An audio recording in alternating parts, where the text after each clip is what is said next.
Hey guys, it is Ryan with Carfax Game here, and today we're going to be going over how to make you a better player in Clash Royale.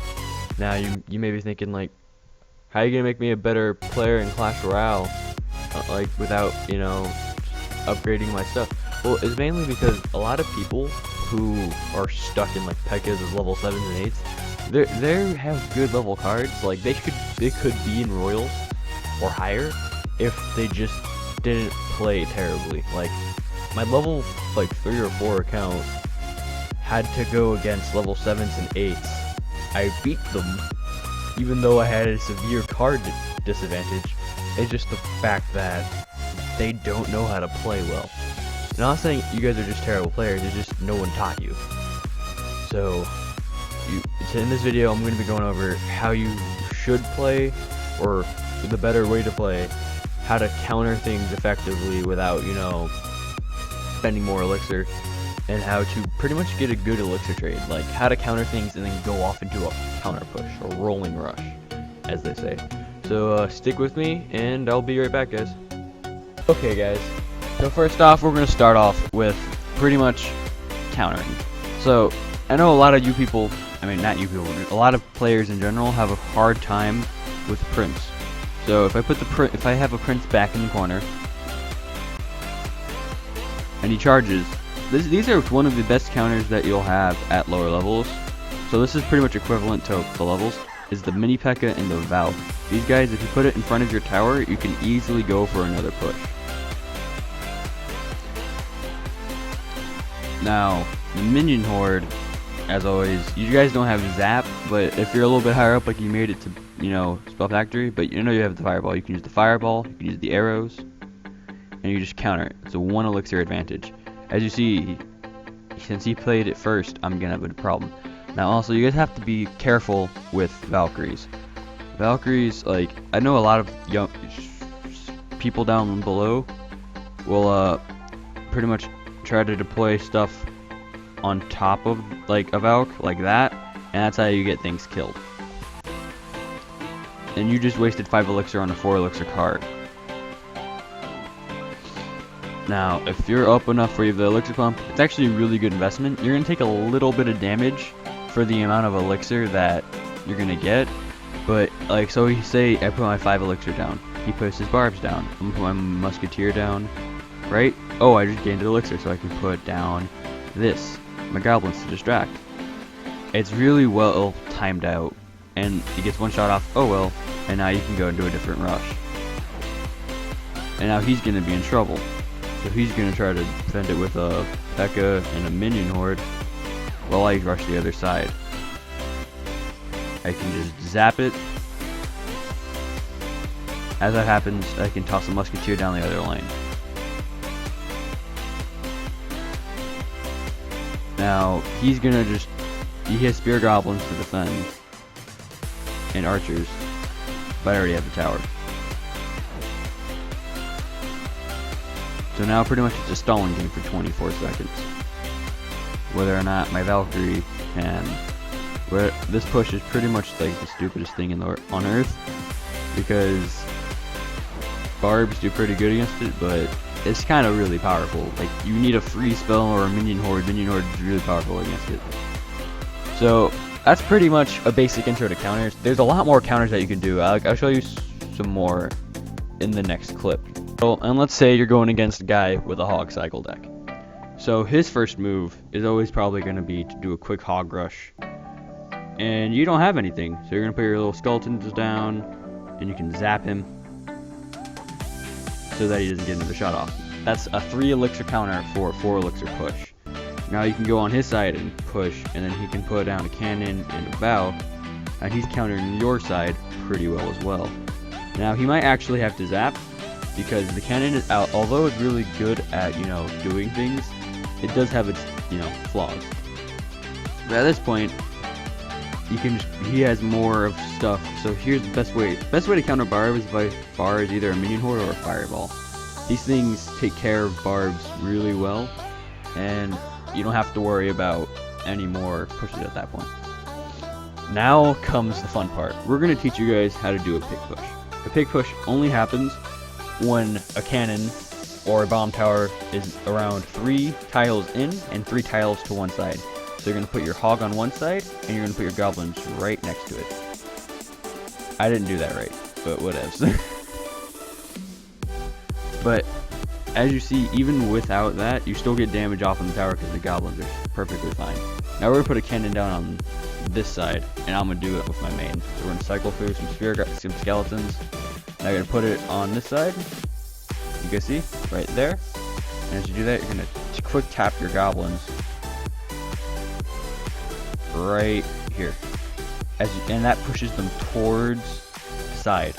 And as that happens, you can zap the tower for a quick little boost, and then bam, you got that. Now they're going to try to defend it. This is just for demonstration purposes. And one of the most powerful combinations I've seen yet is when you put a Valk with any other troop. That's like a swarm unit, because if they fireball it, you still have a Valk coming down your lane. And that's still pretty dangerous, and the Valk kind of tanks for the units as they get to the tower. Although, my fireball did kill those barbs really quick. But overall, that's an intro to Hog Cycle decks, because Hog Cycle decks aren't the hardest decks to counter. Ah, I pushed it out of the way. So, pretty much all it is a back and forth gameplay between players. It's, especially if you're going against another Hog Cycle deck, all it is just simple countering. But you can become really proficient when you're going against other decks. And if you can amass a big elixir lead, because all you're doing in a Hog Cycle deck is trying to cycle to your Hog and trying to get the person who's defending out of their order. But overall, that's pretty much a main counter. So now we're going to go over to the giant skeleton. Guys, now we're going to go over how to pretty much counter big elixir cards. Today we're going to start out with the balloon. Now, with the balloon, you pretty much, it's air defense or defense. Because if you put an air defense down, sure, it might actually kill it before it gets to the tower, but with the defense, it stops it. And then you have something going down the lane, which you can continue a rush with. So overall, you're going to end up with my level 2 musketeer on that account, guys. So overall, you're going to end up with a better lead. Now, let's say they play something like a golem. Let's say you're in builders and they're playing something like a golem. Your worst problem is it's a golem. It's big. So you're probably going to want to play some DPS damage in the back. Like, I'll play some archers. Now, they're probably going to play some more stuff on the other side, or they're just going to back it up more. But since I'm trying to be convenient here, all I'm going to do is just do this. The easy ways to counter. Best way to counter is probably a defense, so I kind of regret wasting that, cannon, because it would pull it away, but now you have a good rush going down the other side. And you're going to get a lot of damage done to my tower. Now, let's put the P.E.K.K.A down. The P.E.K.K.A is a big, scary thing, mainly because he's big, and he's scary. He also does a ton of damage. So if you can, try to get a DPS unit in the back like a musketeer to space herself. And there's multiple ways to do what you need to do. So you can start out with barbs, right? Barbs are a good way to start. Barbs are great because they take 2 hits at this level, and then you can go off with a small counter push. But another great card for it is the skeleton army, because when you put him down, it's a bunch of small units that it has to hit, and he swings every 1.5 seconds, so they're going to get a ton of damage done unless they have a splash unit behind.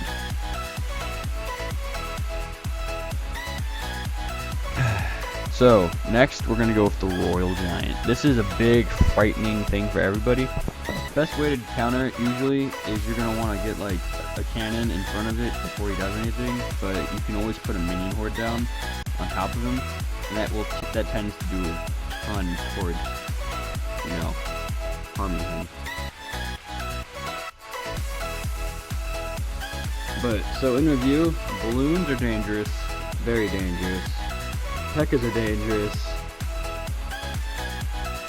and should not be messed with. Oh, it doesn't even do enough damage. So, in overall, the best way to counter multiple things is for air units usually want to have a musketeer or archers in your deck. Or if you're facing a lot of balloons in your area, put a defense, like put a Tesla, a bomb tower. Bomb tower takes 2 hits from the balloon to die, so it's a very good investment to get a bomb tower because it distracts it for a long time.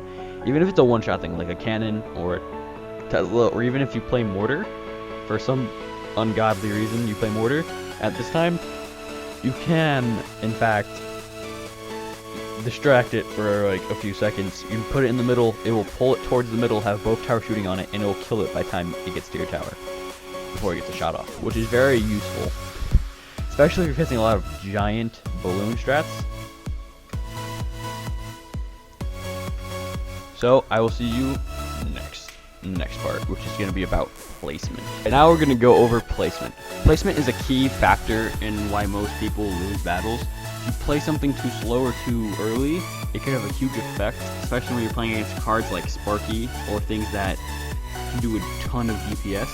So we're going to start out with one of my favorite counters to the giant skeleton. So if you're facing a lot of giant skeleton users,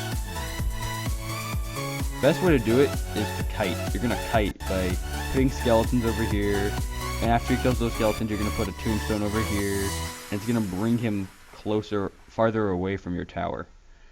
And that was only 4 elixir for a 6 elixir card, and while that happens, you can go rush the other side. Now that's kind of, that's pretty good, right?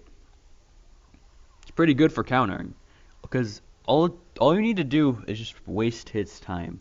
Wasting time is the best way to do anything in this game. So let's say you're going against a prince user. First off, let's just get rid of this musketeer, some level 5 minions. Let's say you're going against a prince, right? The guy has a prince going down the far back, and it's a level 3 prince against the level 6. So you're going to, first off, you're going to try to drag it with goblins. You're going to drag it there, and you're going to drag it with spear goblins. Oh, no, I messed up. Well, see, placement-wise, you're supposed to drag it with spear goblins. Let's try this again, guys. Ready? Actually, a really good tactic is the kite. So we're gonna start off with some skeletons, right? We're gonna wait until we get in his range. Drag him like that. Wait for him to finish them all. And then we're just gonna chase the hog rider. And you get damage done to the other tower. That's a really effective tool, guys. So now we're gonna also do what I love to do, which is I love kiting the P.E.K.K.A. because they spend 7 elixir on a P.E.K.K.A, guys, right? And then you're just over here, you just place your tombstone down on the opposite side. It's gonna place those things over there, but the P.E.K.K.A is gonna be drawn towards it. And then while that's doing it, 3 elixir. Toss them with 3 elixir skeletons on them, minions on them, and you're good. You don't have to worry about anything for the rest of the game, pretty much, because he's going to be drawn towards it.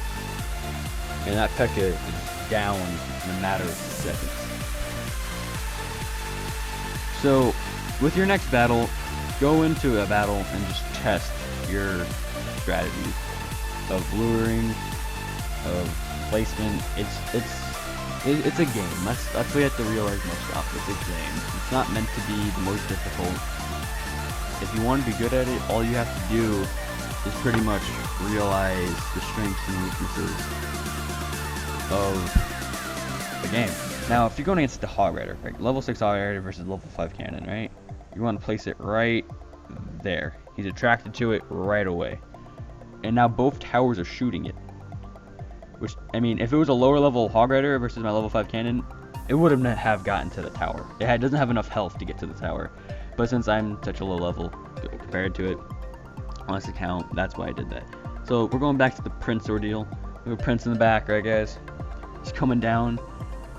My favorite strategy in this game to do back when I was a smaller unit level is I put the skeletons down, right? Attract the prince. Wait for it to die. And then I would have it lock onto my giant, and then I would go for an easy little counter rush like this. And that's how you get a tower, guys. Even with a low level thing, if you just play it right, and you get him caught off guard, he's gonna have to play a lot more Elixir to win than you will. So guys, I hope you enjoyed this video. Please leave a like and a comment down in the comment section and the box below, I guess. Wherever the likes go, the like button, right next to the wherever you want to go. Seriously, I don't care. But have a nice day, guys. Hopefully this helped you out. If it didn't, you're probably beyond all hope. So have a nice day, guys. Peace.